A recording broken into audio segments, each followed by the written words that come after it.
নিরাপত্তা, আমাদের যে জানমালের নিরাপত্তার ক্ষেত্রে আমলিগকে আবার নিয়ে আসবে। শেখ হাসিনা ঘর বানিয়ে দিয়েছে, থাকার অবস্থান বানিয়ে দিয়েছে, আর এখন সরকার ভেঙে ফেলাই দিয়েছে। করাইল বস্তি পুড়িয়ে গেল, শেখ হাসিনা নামে পোবালি ব্যাংকের লকারে বেলে কয় 160 ভরি না কয় ভরি সোনা পাওয়া গেল।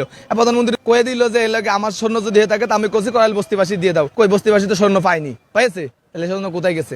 এসব মিথ্যে মিথ্যে দিয়ে বাঙালি বোঝানো যাবে না, কারণ উনি চোখ কান বাঙালির ফুটোই দিয়ে গেছে। এখন মানুষ বোঝা শিখে গেছে, দেশ অনলাইনে গেছে।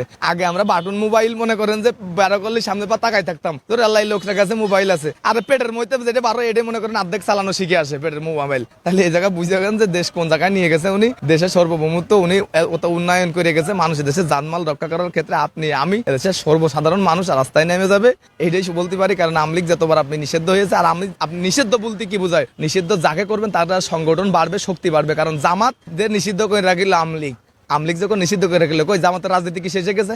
জামাত আরো বিপুল শক্তি নিয়ে সাধারণ মানুষের ব্রেন ওয়াশ করে তাদের ভিতরে জায়গা করে এখন বাংলাদেশে বিপুল শক্তি নিয়ে রাজনীতি করতেছে। আমি মনে করি এরকমই নিষিদ্ধ করে রাখলে সেই দলের জনপ্রিয়তা বেশি পায়। তো আমলিগকে নিষিদ্ধ করে রাখা হয়েছে, আমলিগও জনপ্রিয়তা পাবে, আমলিগে দেশে আসবে, দেশের মানুষের জানমাল রক্ষা করার ক্ষেত্রে আমলিগকে নিয়ে আসবে। এমন একটা সিস্টেম ছিল যার জায়গা ছিল, ঘর ছিল না, তার ঘর করে দিয়েছে।